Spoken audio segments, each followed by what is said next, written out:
Bonjour, aujourd'hui je vais vous présenter ma nouvelle alimentation. Donc il s'agit d'une alimentation Corad de K3305P.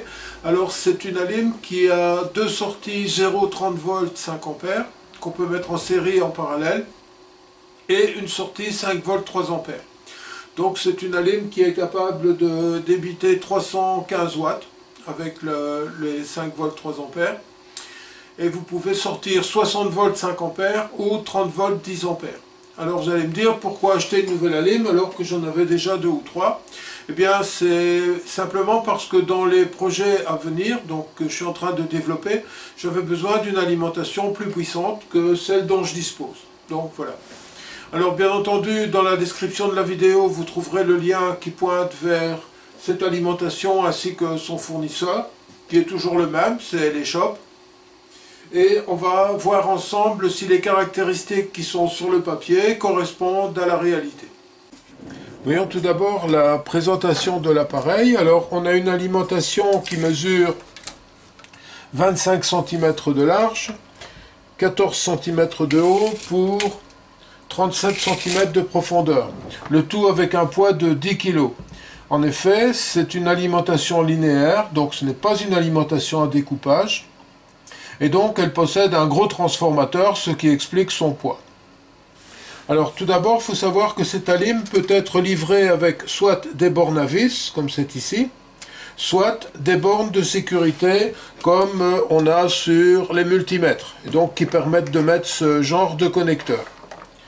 Personnellement, je préfère les bornes à vis parce que ça permet par en dessous de mettre des cosses à fourche, avec des câbles plus gros, de manière à pouvoir, par exemple, si je veux tirer 8 ou 10 ampères, de manière à avoir des câbles d'alimentation de plus grosse section.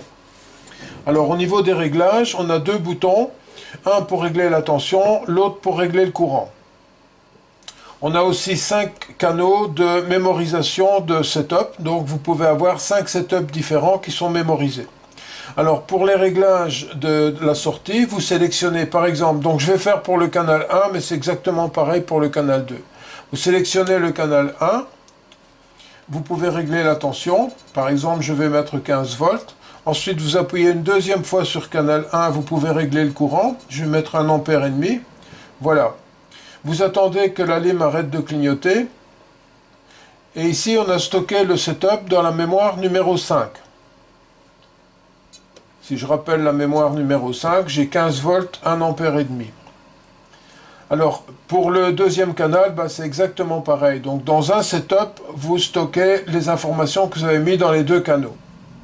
Vous avez aussi la possibilité d'activer une protection en courant, l'Over Current Protection, et une protection en tension, Over Voltage Protection. Pour ces deux protections, lorsque la sortie de l'alimentation atteint la valeur que vous avez enregistrée, la sortie se coupe. Contrairement à la régulation où vous définissez un courant, par exemple ici j'ai mis 1,5 ampère, lorsque j'arrive à 1,5 ampère, on va limiter la tension pour ne pas dépasser 1,5 ampère, mais la lime continue à débiter 1,5 ampère. Donc dans certains cas, pour la protection de vos circuits, c'est plus intéressant d'utiliser l'Overcurrent Protection. Alors, il faut savoir aussi, pour les gens que ça intéresse, que l'écartement entre les bornes permet de mettre ces petits bidules, donc qui peuvent faire des câbles d'alimentation. Ça permet aussi, si vous faites un pontage entre les deux bornes du petit bidule, de mettre le moins de votre alimentation à la masse, c'est-à-dire à la terre, puisque la masse de l'appareil est connectée à la terre via le cordon secteur. Alors encore deux petites choses à propos de cette alimentation. Donc lorsque vous décidez de régler la tension, par exemple, si vous appuyez plusieurs fois sur le bouton de réglage de tension, vous pouvez choisir le digit sur lequel votre réglage va être effectif. Et c'est exactement pareil pour le courant. Donc chaque fois que vous appuyez, vous changez le digit sur lequel le réglage sera effectif. D'autre part, le bouton qui va faire le power on de l'alimentation est réellement un bouton qui coupe l'alimentation. Donc ce n'est pas une mise en veille. Et ça c'est très intéressant parce que ça évite d'avoir votre appareil qui est en veille en permanence lorsque vous l'éteignez. Cette alimentation permet aussi de connecter les deux sorties soit en parallèle, Vous aurez alors la possibilité de sortir 30 volts 10 ampères et vous sortez sur le canal 2. Soit en série, vous aurez alors la possibilité d'avoir de 0 à 60 volts 5 ampères et la sortie sera entre le plus du canal 1 et le moins du canal 2. Petite parenthèse à propos du fournisseur et les shops. Donc pourquoi j'ai choisi ce fournisseur? Eh bien pour deux raisons. La première, ce sont les prix. J'ai trouvé leur prix très intéressant. Et la seconde, c'est leur service. En effet, si vous avez besoin d'informations complémentaires quant à un appareil ou si vous avez un jour des soucis avec votre appareil, vous pouvez très bien échanger par mail avec eux et ce en français. Et je vous assure que ce n'est pas le cas de tous les fournisseurs. Parfois même, vous posez une question et vous n'avez pas de réponse. Alors voilà le setup que je vais utiliser pour les mesures qui vont suivre. Donc à partir de l'alimentation, j'ai tiré 2 fils vers la charge électronique pour pouvoir tirer du courant. En parallèle, j'alimente aussi le voltmètre qui est calibré. Et j'alimente aussi l'oscilloscope pour voir quel sera le ripple. Alors la première mesure que je vais effectuer, c'est la précision de l'afficheur en tension. Alors la spécification dit 0,5% plus 20 mV. Alors à 1 volt, j'ai 1 mV d'écart. À 10 volts, 5 mV. À 20 volts, 8 mV. Et à 30 volts, 1 mV. Donc là, je suis largement dans les spécifications. Pour cette deuxième mesure, je vais maintenant mesurer la précision de l'afficheur, mais en courant. Bien entendu, j'ai modifié le câblage de mon multimètre de manière à mesurer le courant et non plus la tension. Alors la spécification dit 0,5% plus 10 mA. Alors à 1 ampère de consommation, j'ai 1 mA de delta. À 2 ampères, j'ai 2 mA.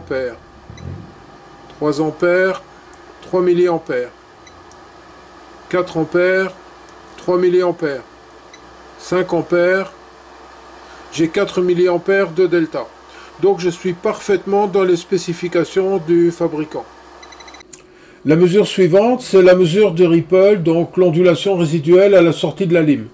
Alors la spécification, c'est inférieur ou égal à 2 mV RMS, c'est-à-dire 5,64 mV pp, peak to peak.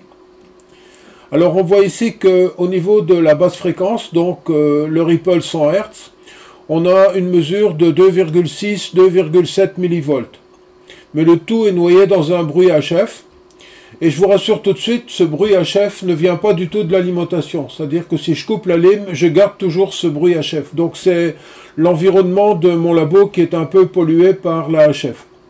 Ce serait peut-être intéressant à l'avenir de refaire les mêmes essais, mais en mettant un filtre à la sortie de l'alimentation, pour voir s'il y a moyen de réduire ou de supprimer complètement ce bruit HF.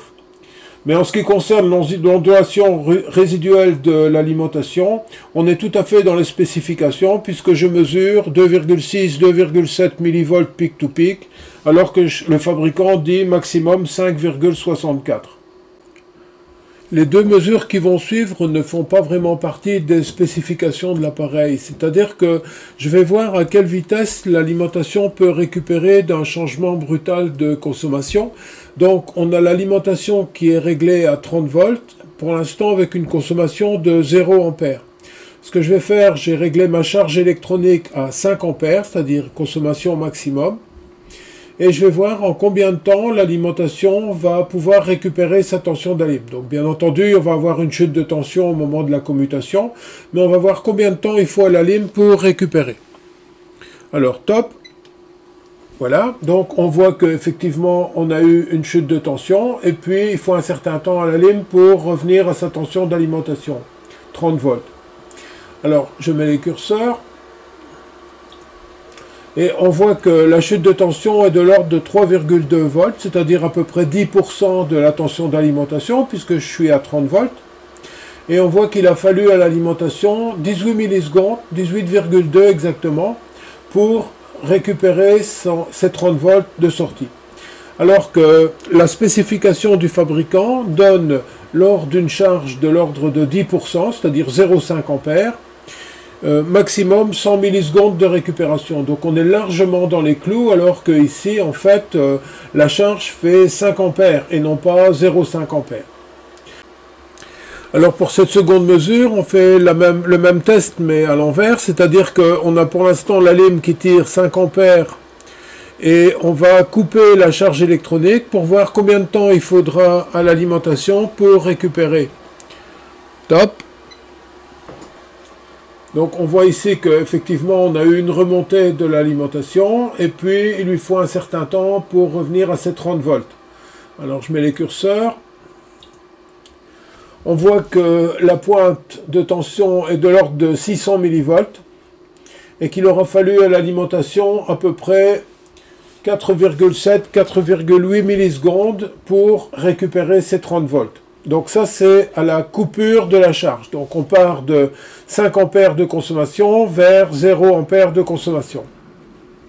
La spécification du fabricant dit toujours inférieure à 100 millisecondes avec une charge de l'ordre de 10%, alors qu'ici on a une charge de 100%. Donc l'alimentation est parfaitement dans ces spécifications. Alors pour l'essai suivant, j'ai mis les deux alimes en parallèle, donc théoriquement je dois pouvoir sortir 30 volts 10 ampères. Et on va voir l'évolution de la tension de sortie en fonction de la consommation. Donc je vais faire évoluer la consommation de 0 à 10 ampères. Et on va voir ce que ça va donner au niveau de la tension de sortie. Donc pour 1 ampère, j'ai 1 millivolt. 2 ampères, 1 millivolt. 3 ampères, 1 millivolt. 4 ampères, 2 millivolts. 5 ampères, toujours 1, 2 millivolts. Alors 6 ampères, là j'ai 34 millivolts. 7 ampères, 60 millivolts. 8 ampères, j'ai de l'ordre de 80, à peu près 80 millivolts. 9 ampères, j'ai 120, 110 millivolts. Et 10 ampères, j'ai de l'ordre de 140, 150 millivolts.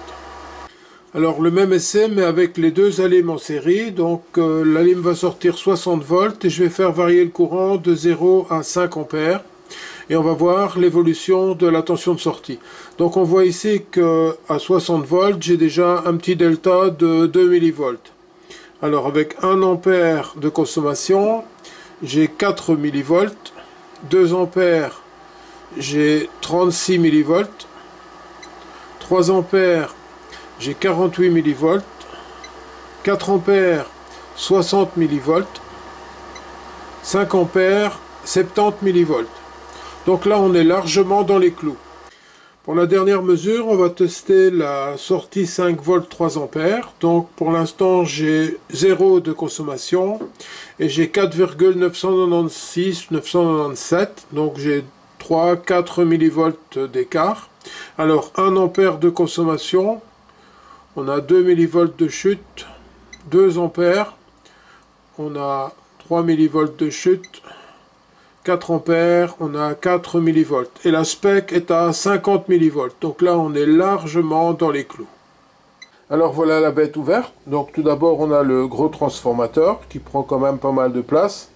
Ensuite, on a le refroidisseur avec de chaque côté les transistors de puissance. Un ventilateur qui est régulé. Et à mon avis, il doit être régulé en fonction de la consommation. Donc dès que vous commencez à tirer du courant, il n'attend pas que le refroidisseur chauffe pour commencer à souffler. Ici vous avez le petit circuit qui permet de piloter l'alimentation soit avec un port série, soit avec un USB. Vous avez en dessous tout le système de commutation ici qui va permettre de sélectionner lequel des enroulements du transfo va être utilisé, puisque c'est une alimentation linéaire, donc on ne peut pas mettre trop de tension à l'entrée du régulateur pour éviter justement qu'il ne chauffe de trop. Et là-bas, vous avez les deux shunts qui vont mesurer le courant sur les deux sorties réglables.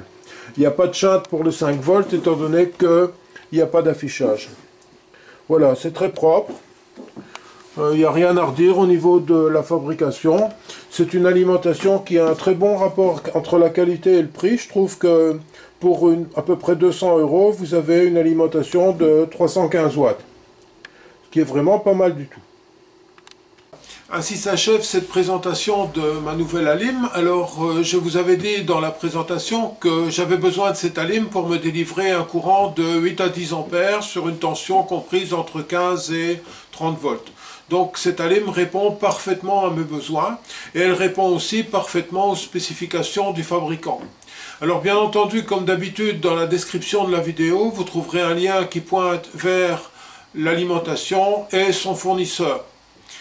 Si vous avez des questions à propos de cet appareil ou à propos d'autres appareils de mesure, n'hésitez pas à me laisser vos questions dans les commentaires de la vidéo et j'essaierai d'y répondre dans la mesure de mes moyens.